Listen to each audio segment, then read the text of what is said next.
Hello everyone, good morning all of you. 6 Hindi medium science की class. आपका बेटा part 9 चल रहा है सजीवों की विशेषताएं, और इसके अंदर सजीवों की विशेषताओं में मैंने बहुत सारे पॉइंट आपको डिस्कस कर दिए थे कि कैसे जंतुओं के अलग अलग आवास होते हैं, किस तरह से सभी सजीवों को भोजन की आवश्यकता होती है, चाहे वो पेड़ पौधे हों चाहे वो जंतु हों। सभी जीवों में वृद्धि आवश्यक है, चाहे वो आपके पेड़ पौधे हों या जीव जंतु हों। सभी जो है श्वसन कैसे करते हैं, श्वसन सभी सजीवों में क्या श्वसन होता है, तो वो आपका पेड़ पौधे भी हैं उसके अंतर्गत, और उसके अंतर्गत आपके जीव जंतु भी हैं।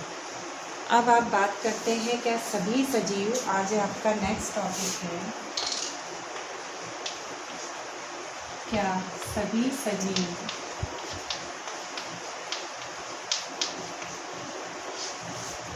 उद्दीपन के प्रति अनुक्रिया करते हैं? उद्दीपन के प्रति अनुक्रिया करते हैं।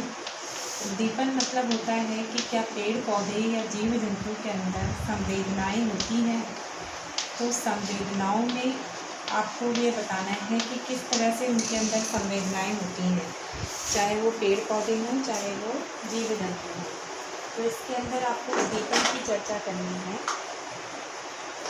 तो आप लिख सकते हैं कि जैसे आप कांटों पे अगर आपका पैर चला जाता है तो आप अचानक से पैर अपना पीछे की ओर खींचते हैं।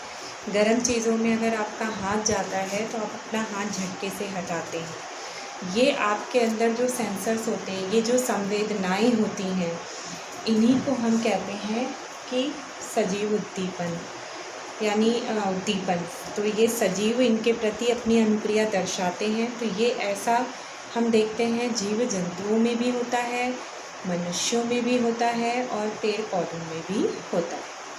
तो इसके अंतर्गत हम जैसे इसमें बहुत सारे उदाहरण हैं।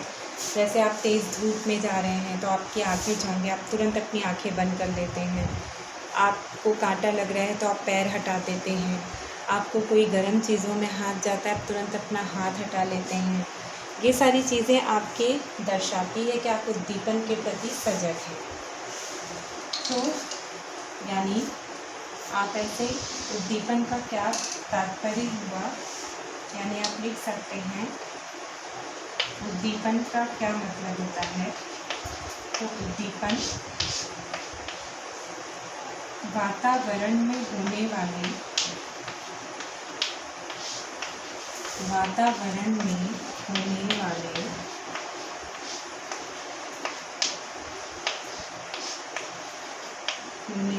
अचानक परिवर्तनों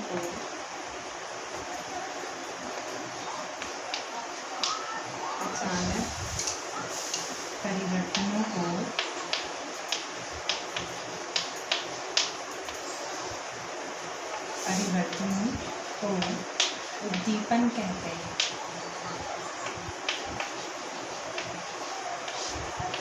उद्दीपन कहते हैं। अब जैसे आप अगर जो है यानी जंतुओं की बात करते हैं तो ये जंतुओं में भी ऐसा दिखता है। जैसे आप जानवरों की तरफ अगर देखते हैं कि आप कोई चिड़िया बैठी है या कोई कबूतर बैठा है, कोई भी चिड़िया है, कबूतर है, कोई भी जानवर है, तो आप उसके पास जाते हैं तो आपका एहसास, आपका अनुभव देखकर वो तुरंत भागता है, चाहे वो पीछे पलटता है या तेज़ दौड़ता है। यानी कि उसके अंदर अनुक्रिया है कि वो ऐसा सोचता है या उसको ऐसा लगता है कि आप उसकी ओर कदम बढ़ा रहे हैं तो आपको कहीं वो, यानी आप उसको कहीं नुकसान पहुंचाएंगे, तो वो अपना यानी वहाँ से पीछा छुड़ाता है, पीछे की ओर भागता है। तो यानी कि जीव जंतु के अंदर भी अनुक्रिया होती है। इसी तरह से आप जो है पेड़ पौधों की बात करें तो पेड़ पौधों में भी उद्दीपन होता है, उद्दीपन के प्रति अनुक्रिया होती है। जैसे कुछ पेड़ पौधे हैं जो सूर्यास्त के बाद अपने आप बंद हो जाते हैं। गुलमेंदी जो पौधा होता है वो छूने पर ही अचानक सिकुड़ जाता है, मुरझा जाता है। तो उसको कैसे पता? तो उसके अंदर भी उद्दीपन है। हम जैसे उसको टच करते हैं उस पेड़ पौधों में, गुलमेंदी वाले पेड़ को, पौधे को, तो वो सिकुड़ जाती है उसकी पत्तियाँ। तो इसका मतलब पौधे भी उद्दीपन के प्रति अनुक्रिया दर्शाते हैं। तो इसका मतलब कि जीव जंतु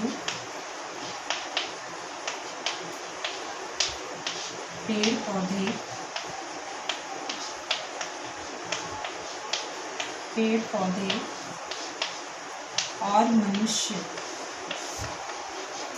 इन सभी में उद्दीपन के प्रति अनुक्रिया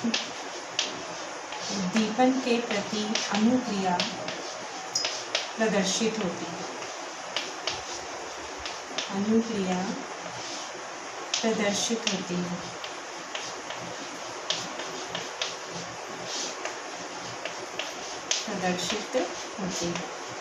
तो इस तरीके से आप समझा सकते हैं कि क्या सभी सजीव उद्दीपन के प्रति अनुक्रिया करते हैं? तो आपका जवाब होगा हाँ।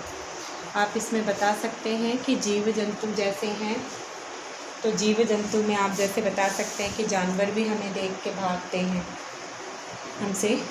हम जब उनकी ओर यानी हम उनके पास आते हैं, हमारा एहसास उनको तुरंत हमें उनसे दूर ले जाता है। वो तुरंत अपना सजग रहते हैं और भागते हैं। काकरोच है, छोटे जानवर हैं, कीड़े मकोड़े हैं, या पक्षी हैं, तो वो भी यानी उनके अंदर भी तुरंत शरीर के अंदर चेतना उत्पन्न होती है, संवेदनाएं उत्पन्न होती हैं। तो इसका मतलब उद्दीपन के प्रति अनुक्रिया दर्शाने की योग्यता रखते हैं। मनुष्य के अंदर तो है ही, जीव जंतु के अंदर भी है। पेड़ पौधों की बात करें तो पेड़ पौधों में आप जानते हैं छुई मुई का पौधा है, तो उसको हम पकड़ते हैं या पकड़ने की कोशिश करते हैं, जैसे छूते हैं तो वो मुरझा जाती हैं उसकी पत्तियाँ, इसीलिए उसका नाम पड़ा है छुई मुई का पौधा। तो यानी कि पौधों में भी अनुक्रिया यानी उद्दीपन के प्रति अनुक्रिया दिखती है। अब बात आती है सजीवों में उत्सर्जन। क्या सजीवों में उत्सर्जन की क्रिया भी होती है? तो आपका क्या जवाब होगा? देखिए,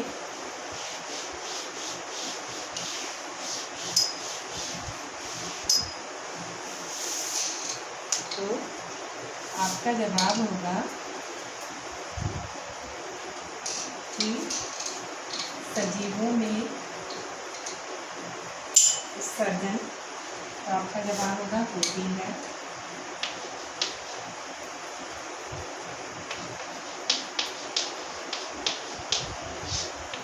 सजीवों में उत्सर्जन।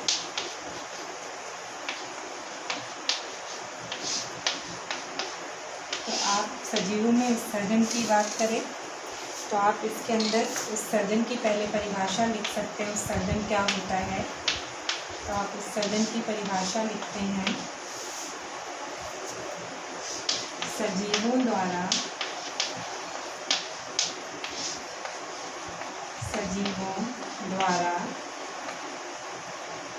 अपशिष्ट पदार्थों को,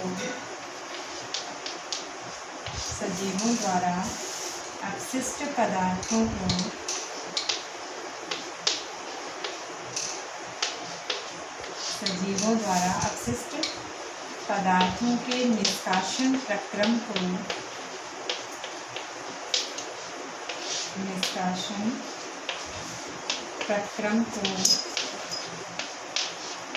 उत्सर्जन कहते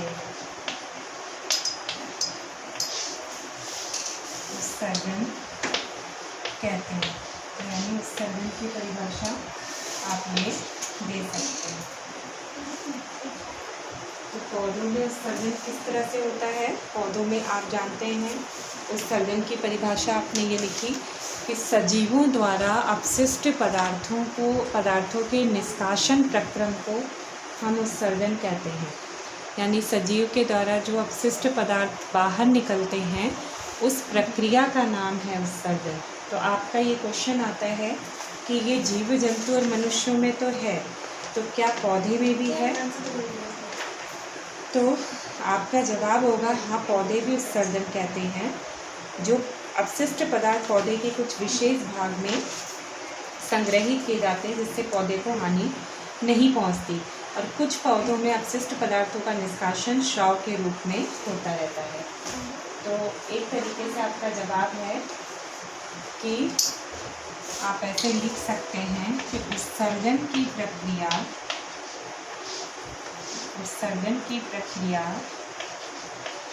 पेड़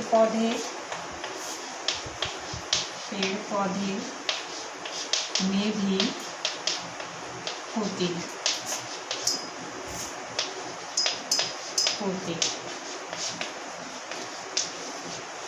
इनमें किसी विशेष भाग में संग्रहित रखते हैं, किसी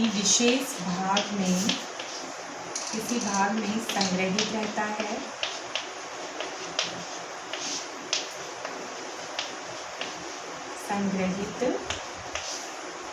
पेड़ पौधों में भी होती है।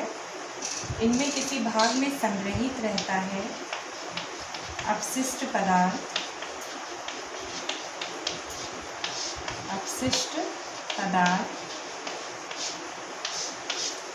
जो स्राव के रूप में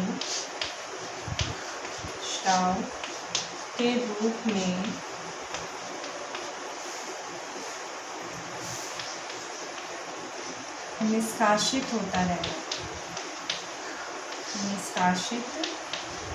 होता रहता है।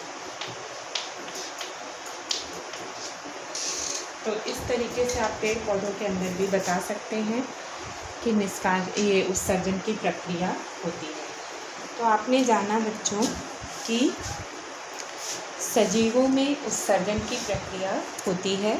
उत्सर्जन सजीवों द्वारा अपशिष्ट पदार्थों के निष्कासन प्रक्रम को आप कहते हैं उत्सर्जन। उत्सर्जन पेड़ पौधों में भी होता है। इनमें किसी विशेष भाग में जो है सारे जो भी अपशिष्ट पदार्थ होते हैं पौधों से संबंधित, वो किसी विशेष भाग में संग्रहित हो जाते हैं और फिर समय समय पर ये स्रावित होते रहते हैं पेड़ पौधे के किसी भाग से ये स्रावित होकर बाहर निकलते रहते हैं। तो इस तरीके से हम यहाँ पर सजीवों में उत्सर्जन की प्रक्रिया को बता सकते हैं। अभी इसके अंदर और भी सारे प्रक्रम हैं और भी सारी प्रक्रियाएं हैं जो आपके नेक्स्ट वीडियो में देखेंगे। Okay, bye.